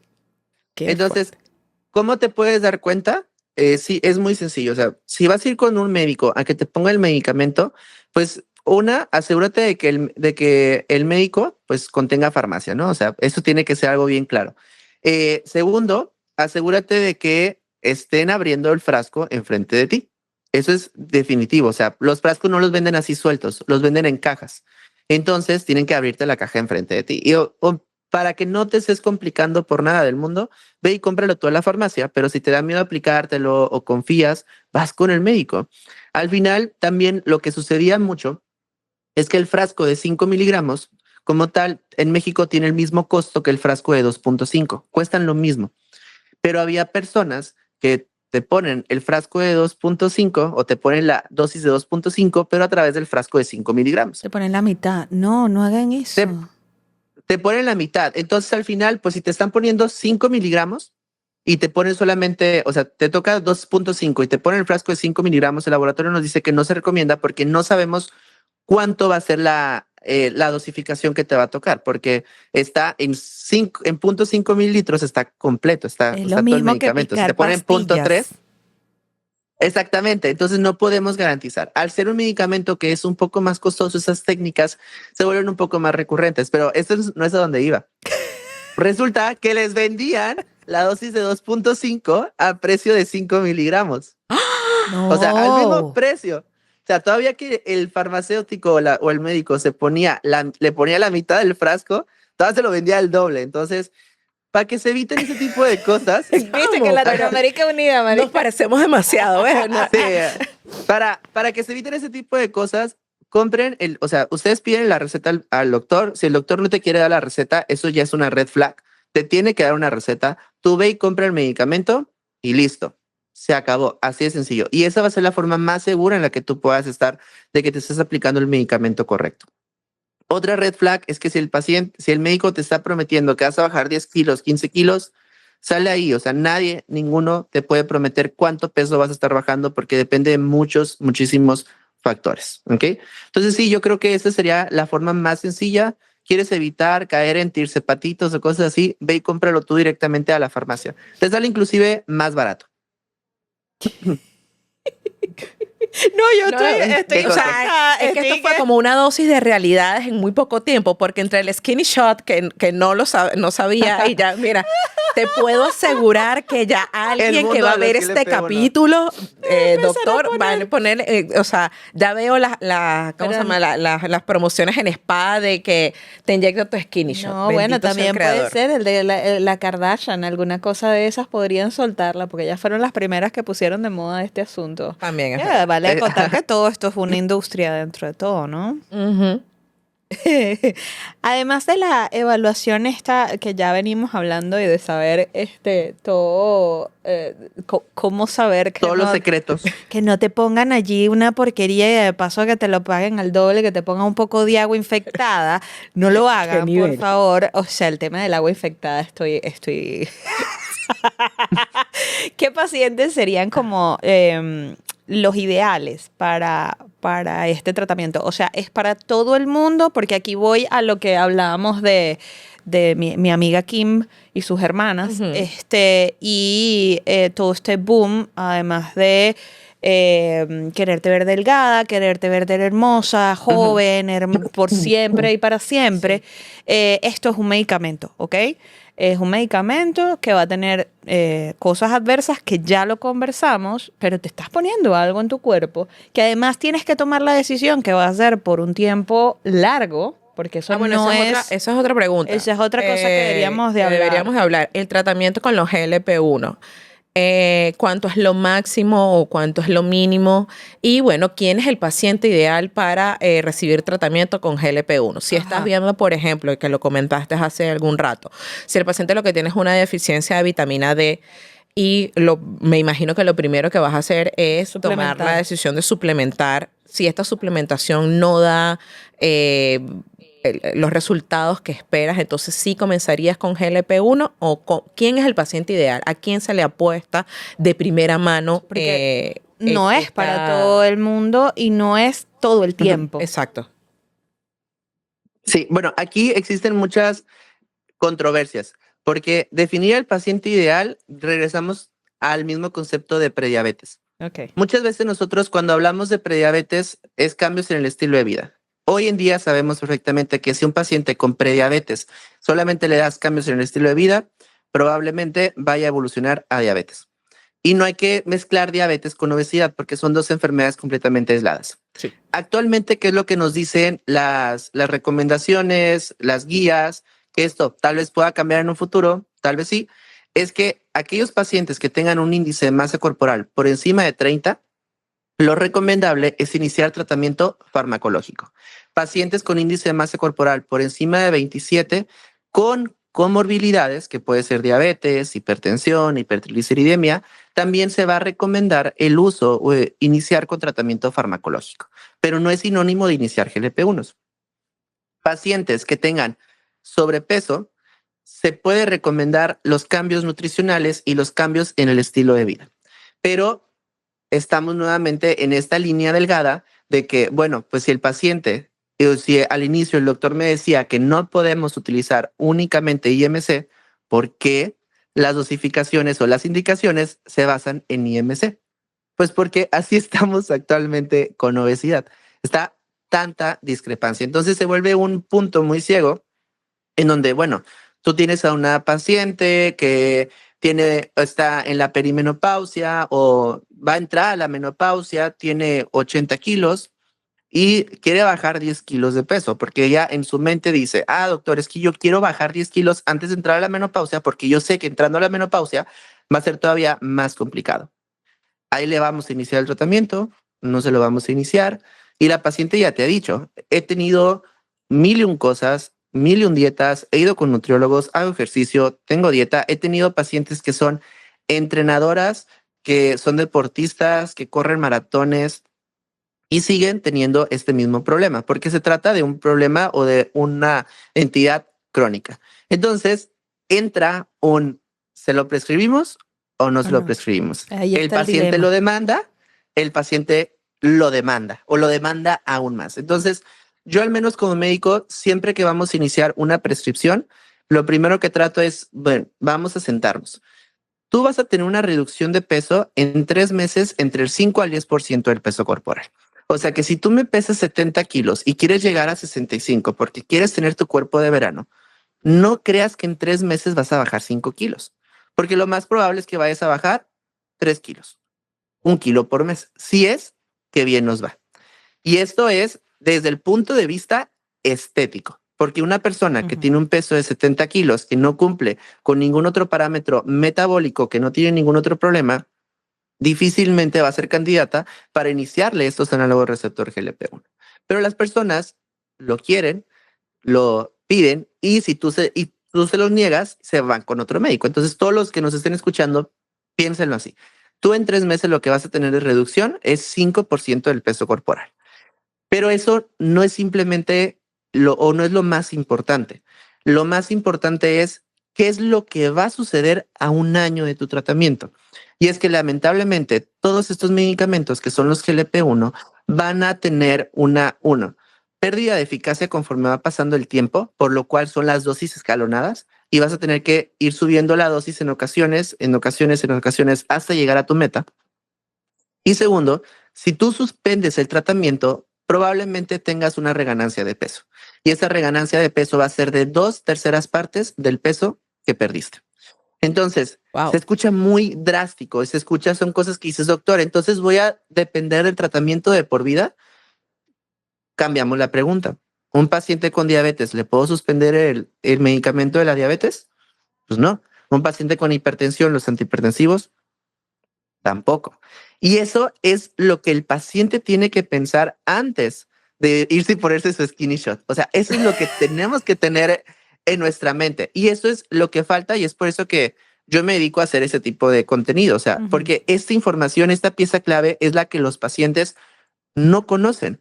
Entonces, si tú bajaste 10 kilos con el medicamento porque estabas en 70 kilos y lo haces desde el punto de vista estético y ahorita estás en 60, te sientes de maravilla, etc., suspendes el medicamento y lo suspendes abruptamente, probablemente vayas a reganar 7 kilos. Ajá, porque la suspensión también tiene su tema. O sea, porque hay que hacer una reducción, hay que hacer varias cosas allí que... Hay que desescalar, el tratamiento se desescala. Sí. Exactamente. Ahorita si quieren entramos más a detalle de eso.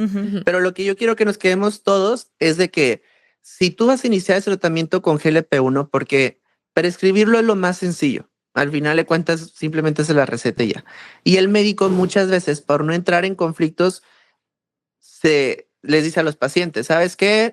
Pues te lo prescribo para ver cómo nos va o si puedes. Y más lo vemos con los médicos estéticos, que lo prescriben como si fuese simplemente medicina estética, y no es así.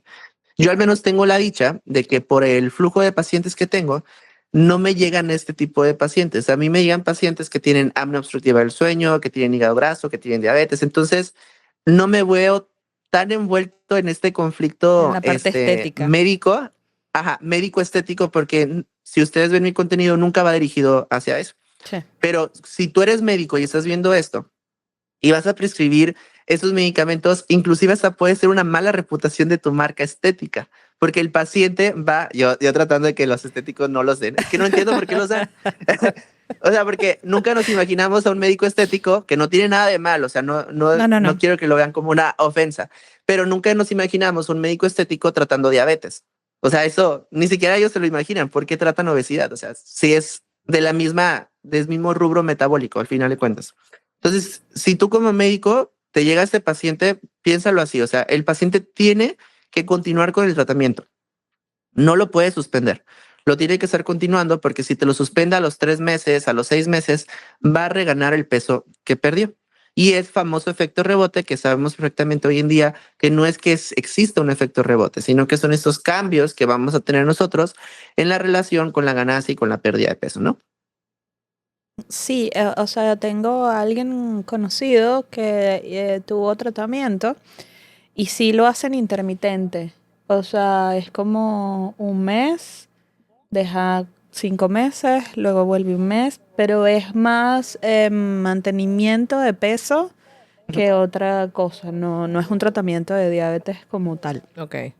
Y sí Ujú. me llamó la atención eso porque yo decía "Y que ya va, y esto no hay que disminuir la cantidad de miligramos en la medida que va Sí. pasando el tiempo". Eso es un tema que hoy en día sigue estando, se puede decir que está en pañales aún, porque las farmacéuticas nos indican lo siguiente: el paciente tiene que continuar con el medicamento. Así de sencillo. Viva con diabetes, viva con obesidad. Entonces pareciera que el inicio del GLP-1 es una decisión muy importante. Y así lo tenemos que ver. Es una decisión extremadamente importante. Porque así como el paciente que vive con diabetes, tú puedes irle quitando medicamentos dependiendo de sus cambios en el estilo de vida, con el GLP-1 también puedes ir reduciendo la dosis. Entonces, cuando el paciente a mí me plantea en la consulta, doctor, es que yo quiero ya quitarme el medicamento, porque o está muy caro, vienen problemas, o yo no quiero depender del medicamento, eso es algo muy común que dicen. Entonces, lo que tenemos que tratar de hacer es crear una estrategia de descalamiento, como mencionabas. Tenemos que ir bajando la dosis mes con mes, poco a poco, vigilando que no exista reganancia de peso, que la parte de la saciedad continúe conservada, que los cambios en el estilo de vida sigan estando y poco a poco vamos quitando la dosis del medicamento hasta suspenderlo por completo. Y todavía el paciente no puede irse. Necesitamos irlo viendo cada 3 meses, cada 4 meses, porque tenemos que revalorar. Hay pacientes, como tú mencionas, eso es una práctica también muy común, que lo hacen por momentos de su vida. O sea, por ejemplo, en diciembre, en octubre, noviembre, diciembre, acá el famoso Guadalupe Reyes, entonces utilizan el medicamento. Enero, febrero, marzo no lo utilizan. ¿Eso está bien? Pues no hay nada, no hay evidencia que lo diga. Y después tenemos el otro concepto que son las microdosis. Ajá. Hay pacientes que tú le pones la dosis mínima, que con tirzepatide es 2.5 miligramos y con semaglutide son 0.25 miligramos, y no te la toleran. No comen nada en todo el día, traen muchas náuseas, traen muchos vómitos, que es la dosis mínima. Le pones la menos de esa dosis, 1 miligramo de tirzepatide, la mitad de semaglutide, y resulta que el paciente está excelentemente bien. O que inclusive hay pacientes que acabaron su tratamiento o se hicieron una cirugía bariátrica y después los continúan con microdosis y el paciente se siente de maravilla y no tenemos reganancia de peso.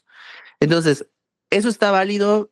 ¿Existe algún estudio bueno importante, o las farmacéuticas han investigado en este tema de las microdosis? La realidad es que no.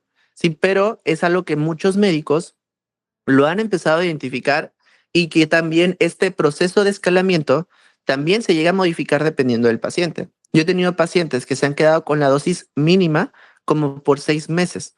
¿Por qué razón? Porque no tiene necesidad de ir subiendo la dosis, porque el medicamento sigue haciendo el mismo efecto. Entonces, todo lo de la dosificación ahorita es un tema porque no tenemos estudios que estén corriendo específicamente en qué es mejor y qué es peor, hacia dónde me voy a ir, hacia dónde no me voy a ir, porque se contrapone un poco con el concepto de que la obesidad es una enfermedad crónica, por lo que el tratamiento tiene que ser crónico. Crónico. Que nos falta conocer que tal vez en un futuro existan, tal vez, pero al menos ahorita en este momento es más por el expertise del clínico que por lo que se nos marcan como tal en las guías, en las recomendaciones de laboratorio o qué sé yo, o sea, alguno de ese tipo de documentos con un poco más de evidencia sólida. Sí. Sí, porque volvemos básicamente a lo mismo. Utilizar un medicamento que está prescrito en principio se prescribió o se sintetizó para el tratamiento de la diabetes tipo 2 y que se comenzó a ver cómo ha pasado, y lo dijo el doctor, con otros medicamentos que empezaban por tratar una cosa, o sea, el sildenafilo, por ejemplo, o sea, eso no hay, Sí. exacto, o sea, no hay efecto, no me acuerdo cómo se llama, creo que es paradójico, no recuerdo muy bien, cuando Lo haces para uno y termina funcionando para otro. otra cosa, y entonces aquí vieron, mira, hay una reducción de peso, no sé qué, pero cuando ya se convierte en un tema de, y aquí en Venezuela acuñamos el término bochinche, es decir, que lo agarran para juegos, que lo agarran para eso, un skinny shot porque te quieres el cuerpo de verano, Ajá. quieres ponerte los estrenos de diciembre, o sea, Hey, no lo invalida, pero tiene una serie de consecuencias o una serie de cuidados que tienen que tener. exacto, o sea, no es que, o sea, y creo que y es una de las cosas que más me gusta de cuando Contenido. comencé a seguir al doctor, es que él te dice, o sea, no puedes, o sea, el medicamento por sí solo no va a hacer, o sea, él puede hacer algo, pero quien realmente tiene las herramientas para que sea realmente efectivo es uno mismo. Sí, claro. O sea, si tú no haces un cambio en el estilo de vida, si tú no haces ejercicio, si tú no tomas agua, porque la gente empieza a, o sea, eso, me siento mal, me siento no sé qué, me duele la cabeza, ¿cuánto has tomado de agua? Creo que o sea, cuando ya tu cerebro cae en la parte en donde tiene necesidad de, o sea, la sed, o sea, es porque ya estás deshidratado. exacto, porque ya estás deshidratado. Es tu cuerpo diciéndote, mira, mi reina, o sea, tómame agua, porque ya mi centro de sed está que no. O sea, Sí. ya se acabó el recurso. Ya se acabó aquí. el recurso aquí. Vamos a empezar a. Sí. Exacto. Y bueno, es una inversión de salud, es una inversión de salud. Sí. No solamente la consulta con el médico, sino que también es una triada entre médico, psicólogo, nutriólogo. Nutriólogo o nutricionista. O nutricionista. Dependiendo. Y bueno, bien o mal el entrenador, pues porque aparte Sí, claro. no todo ejercicio de fuerza le va bien a todo el mundo porque tienes que hacer una evaluación de cómo está, inclusive, o sea, tendrías que hacerte una evaluación con el traumatólogo dependiendo de, ¿cómo se llama? Es Eso. complejo y es una inversión importante. Entonces o sea, no lo tomes a la ligera. Yo creo que Ajá. el llamado a esto es no tomar a la ligera Para el cuerpo de verano.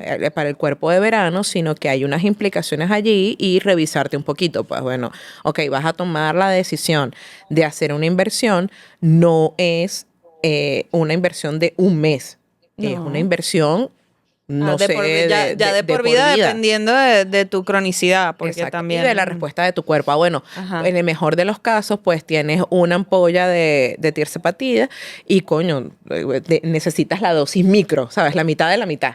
Y bueno, Ajá. te rinde. Pero si tu Te rinde cuerpo, más. exacto, si Pero tu ¿y si tu cuerpo cuerpo no no? responde, entonces la inversión es mucho O sea, mayor. si tu cuerpo te pide salsa, le tienes que dar. Pues, o sea, ¿qué Totalmente. puedes hacer? No, nada, ponételo y ya está. Ajá. En el momento, pero todo bajo supervisión, todo planificado. Nosotros siempre vamos con todo esto a una planificación de largo plazo, porque Claro. además el bolsillo duele. Así que pues hay que planificarse financieramente, psicológicamente. Y si vas a hacer esta inversión, Y tu red de apoyo también tiene que estar a favor no, tiene que estar aware, tiene que saber para dónde estamos yendo. y tienen que respetar. Por eso, aware, o sea, yo no te estoy pidiendo permiso, yo te estoy contando mi decisión y esto es lo que vamos a hacer. Claro, y ojo, yo Sí. también a veces inclusive lo veo como las personas que eso va más o menos dependiendo del carácter de la persona, pero si ya tú estás, por ejemplo, vas a un cumpleaños, coño, y todo el mundo sabe que ¿cómo se llama? Que tú estás bajo tratamiento ¿Para qué con ¿Para tirzepatía. qué me andas tomando los pequeños por los ojos? Exacto, o sea, no las forces, o sea, porque ya es, y te lo digo como paciente que también ha luchado toda su vida contra el sobrepeso. Sí, yo lo sé. Hay momentos en que uno está muy firme, uno dice, claro que sí, El claro primer que sí mes. puedo. El primer mes, el segundo mes, ya el tercer mes, ¿sabes? Comienza y te pasan los tacos, como dirían allá, te pasa un taquito y uno como que empieza a verlo así como con los ojos del cariño. Con ojito y que... Este- bueno, en nuestro caso en Venezuela son los pequeños, te los pasan y que... Exacto, estás en un cumple, entonces te pasan el pastel por enfrente Ajá. o te lo ofrecen. Pana, y no te vas a comer un poquito, Exacto. pero aunque sea un poquito, pero cónchale, pero ¿por qué no te vas a comer? Pero mira, te lo pico, la Sí. mitad de la mitad de la mitad. Sí. Y uno y que, pero que no. Entonces es un tema de empatía, un poquito también de respeto. A que uno, bueno, está tratando de hacer un cambio. Hay gente que le va a ir mejor que otra, pero O que se le va a hacer más fácil que a otra, totalmente. totalmente. Y bueno, y de ahí que también sea personalizado todo el tema de la dosis, del cuánto tiempo, del por qué, del si van a comenzar con un abordaje médico en cuanto a GLP-1 o prefieren entonces comenzar un abordaje en cualquier otra cosa. Y bueno, comenzar a ver eso. Doc, ya para finalizar, cuéntame cómo ves tú el futuro de todos estos análogos de la GLP-1, tus consideraciones finales con respecto a este tema. Pues ahorita estamos entrando en una nueva era en donde vemos a la obesidad ya con otros ojos.